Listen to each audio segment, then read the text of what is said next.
Hey guys, it's Candace here with Hardins and Hard Hats, and today is part 2 of how to preserve old shiplap.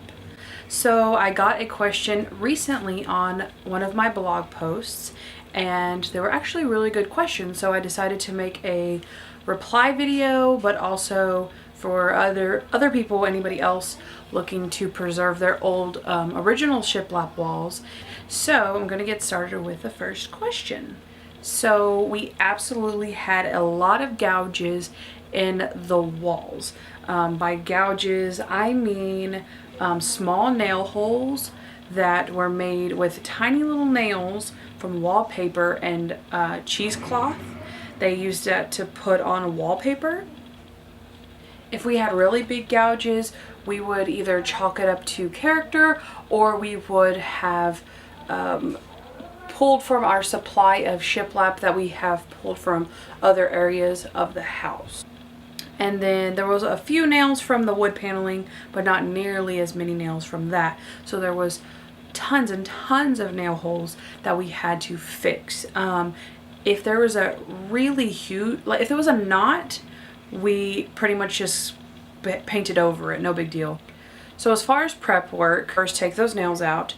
If you're just at the point where you already have unattractive holes in your shiplap, then remove any excess wood chips gently, because you don't want to get splinters. Just rub that those wood pieces out. There's no really need to clean them before you paint or anything like that, because you're gonna get dust all over with the sandpaper. So after you remove that debris, you just putty it and sand it. After the entire wall is sanded, you can take a damp cloth and just wipe the whole entire wall down. It's not gonna hurt anything, and then you're ready to paint. We've actually had several different areas throughout the house where we've had to remove an item. For example, we've had to remove old stoves, heaters, light fixtures. When you do that, you leave holes, however yay big or yay big in the wall or the ceiling. We have shiplap from other areas of the house, and we would pull from those shiplap pieces. We would take those shiplap pieces, cut the tongues off of them, and slide them in to those areas, and then caulk and putty and sand them. I'm going to show you some products that we actually have used on the shiplap walls so far. We've only tried basically this one product for for putty. So this is window. It's DAP or DAP. Window glazing, but yeah, so window glazing for the putty. And then we have this old can of setting powder. Hopefully you can see that too, of setting powder. There's no brand, there's no name on it, so I'm sorry about that. That's literally what we've used for the entire house, and it's lasted us this long, so apparently it's good stuff. So I'll just grab this one. This is also DAP brand, Alex Plus. It is all-purpose acrylic latex caulk plus silicone. Paints in 30 minutes, excellent flexibility, adheres to a wide variety of surfaces. So yeah, so this is what we use. We would get this at Sutherland's, and then we've also, this is the actual box. This is Sherwin-Williams. We had somebody actually come paint the grate in the living room because he was already painting the kitchen cabinets. So everything else we paint ourselves. So there's this big box of Sherwin-Williams. Hopefully you can see that too. I'm gonna actually update this from the other video.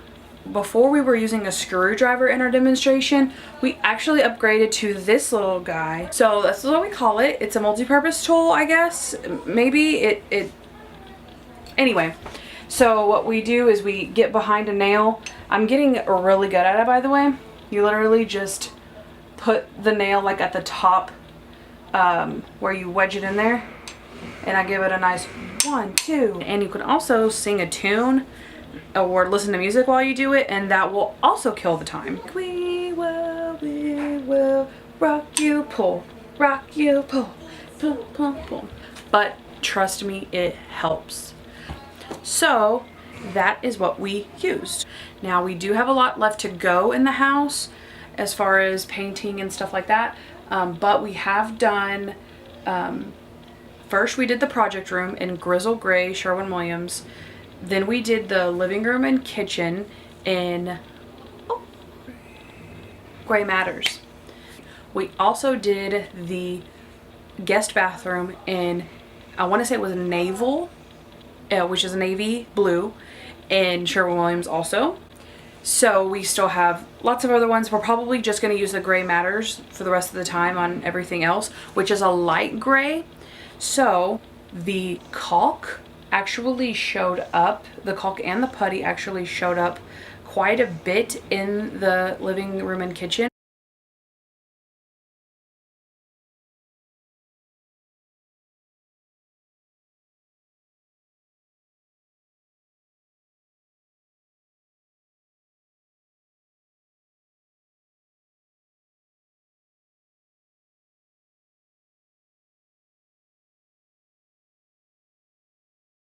Really dark colors, have no problem whatsoever. Never see the spots, never see anything.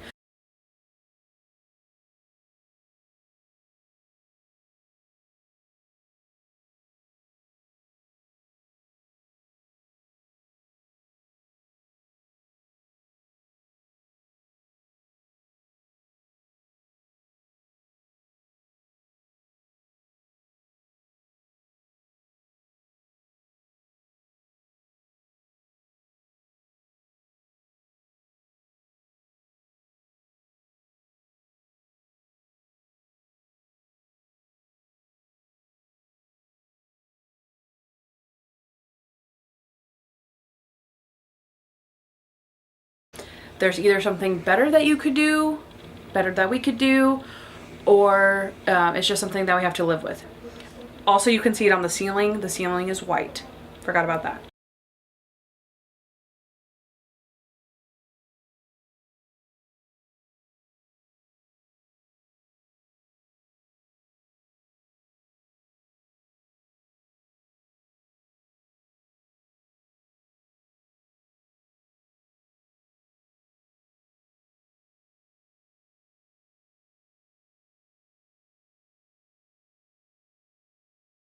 Make sure, for sure, don't putty more than you have to. Really just take what you need, fill it in, and spread it out around there, because if you can see them, you're gonna see a bigger spot.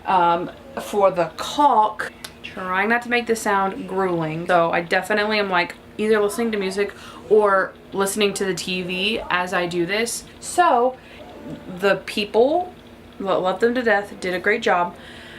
They were caulking it so fast that they were either caulking it and then wiping off the caulk. So they would caulk in the line and then they would overfill the sides and they'd wipe it, and so there would be caulk actually left on the wall, and then they primed it and painted over it. Well, you could see the caulk. So on some spots we had to actually go and scrape off the paint and the caulk, sand it back down, and repaint the whole wall. I hate to say that, but just trying to help as many people as I can out with this. So what I do is, like a small line like this long, I would caulk a line and then immediately take a pretty damp rag and wipe underneath the line and over the line, because if you stick your finger into the caulk line and then rub, you're gonna rub it out. Or if you take your entire hand, it's hard to tell where the pressure is on that towel, so when you rub it out, it will take the caulk out. So being more tedious, being more meticulous is actually better to start off with.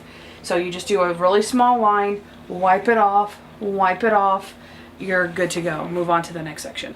As far as the being able to see them goes, either use a dark color or live with it, live with the dots, or live with the gouges in the wood. If you've ever watched the show Fixer Upper, she, in her farmhouse, Joanna Gaines, I saw this episode where she actually talked about it. One of her clients actually noticed and said, wow, that's a lot of holes in the wall. And she was like, yeah, we like it. We kind of like, that the rough, really farmhouse look. And he was like, oh, that's really not for me. And it was just funny because we were like, oh, she has holes on her walls just like us. But we chose to fill them because our entire house has shiplap. So we didn't want that rough look all over, just because we knew that it was going to definitely be too much for somebody else to, just like that client that she had. Now, I will say that I haven't tried wood filler. This is like a trick. So I bought some of this for actually another woodworking project that I was working on. But I thought, hey, why not try it on the shiplap and see if you can still see it. So I bought this from Amazon.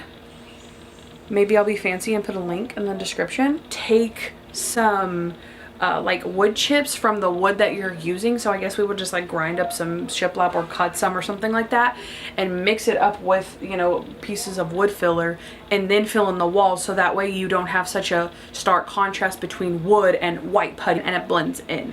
I will definitely let you guys know when I try it, because that's what this video is all about, right? Helping you out with your shiplap walls. I think that's all I have. Hopefully you guys have found this video helpful. Thank you to the person that read my blog and commented on it. I will link the description to my blog also for anybody who wants to follow that. This has been Candace with Hardins and Hard Hats. We will see you next time in our next video.